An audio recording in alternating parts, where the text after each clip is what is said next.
더불어민주당의 차기 당대표 자리를 두고 후보들 사이에서 친이낙연 대 반이낙연 구도가 형성되고 있습니다. 당권과 대권을 분리해야 하느냐가 논란의 핵심인데 좀 더 자세한 내용 정준호 변호사와 짚어보겠습니다.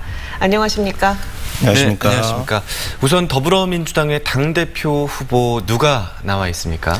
예, 현재 5명이 거론되고 있습니다. 부동의 지지율 1위를 기록하고 있는 이낙연 전 총리, 그리고 당대표 당선 시에 대권 불출마를 외친 김부겸 전 장관, 원내대표를 지낸 두 분이시죠. 홍영표 우원식 의원, 그리고 이낙연 총리가 당대표 불출마를 하면 나오겠다는 송영길 의원, 이렇게 5명입니다.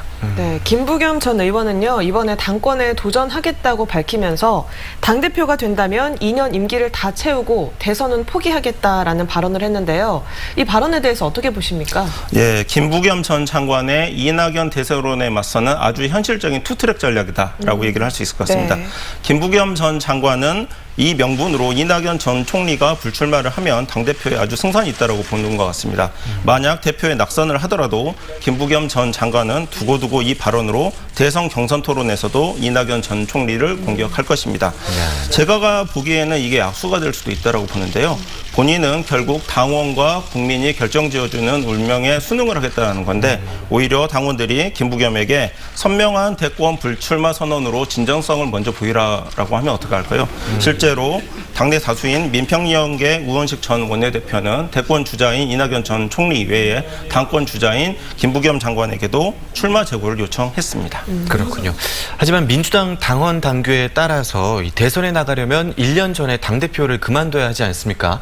이낙연 위원장이 당대표가 되더라도 7개월밖에 할 수 없을 텐데요. 그럼에도 이렇게 당대표에 나가려고 하는 이유 어디 있을까요? 지금은 모든 당이 당원과 당규로 대권과 당권 분리를 명시를 하고 있습니다. 민주당은 2005년도에 이 규정이 통과가 됐었는데요. 그때 찬반 투표가 단 한 표 차이였습니다. 실제로 잘 아시다시피 문재인 대통령이 당권 도전을 과거에 하면서 박지원 전 대표와의 갈등을 일으켰고, 이것이 국민의당 분당의 원인이 되기도 했었습니다. 굉장히 민감한 규정이 되어버렸는데, 입법 취지로만 본다라고 하면 이미 대권 주자로 자리매김을 한 이낙연 전 총리는 불출마하는 것이 맞습니다. 그러나 이낙연 전 총리는 이번 총선을 통해서 대거 진입한 초선 의원들에게 본인 고유의 지도력을 보여줄 필요가 있습니다. 그동안 대변인 이미지가 강했던 이 전 총리에게 자기 정치의 기회가 많지는 않았는데요. 비록 7개월이긴 하지만 이만한 무대도 없습니다.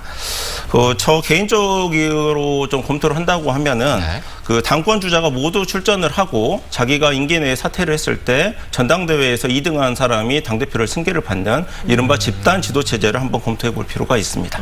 네, 이런 상황에서 민주당의 다른 대권 주자들로서는요, 이른바 이낙연 대세론을 경계할 수밖에 없을 텐데요. 이 때문에 반이낙연 연대가 만들어지고 있다, 이런 해석도 나오는 것 같아요. 예, 반이낙연 연대의 실체가 과연 있냐 없냐라고 본다고 하면은 정세균 전 총리의 김부겸 연대설이 그 핵심일 것 같습니다. 이것이 지금 현실화되지 않고 실체가 확인되지 않는 상황이라고 한다면 이번 국면은 반낙연대의 출범보다는 이낙연 대세론의 첫 번째 고비라고 표현을 하고 싶습니다. 대권 국면을 2년이나 앞두고 있는 상황에서 대부분 의원들은 아직은 관망세를 지켜볼 가능성이 높은데요.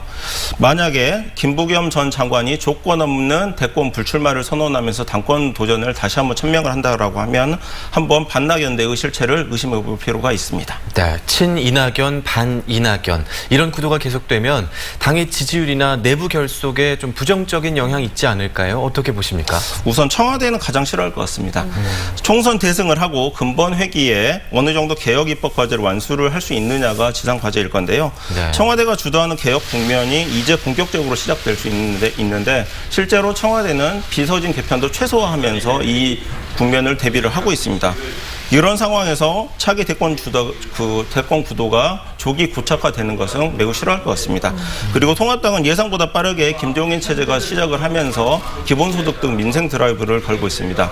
상임위 배부 문제로 시끄러울 것 같고, 다음 달엔 대통령마저 공수처 설치를 적극 주문을 했는데, 이런 상황에서 당권 경쟁이 치열해진다면 당연히 당 지지율에 영향이 있을 겁니다. 네, 잘 들었습니다. 지금까지 정준호 변호사였습니다. 오늘 말씀 고맙습니다. 고맙습니다. 감사합니다.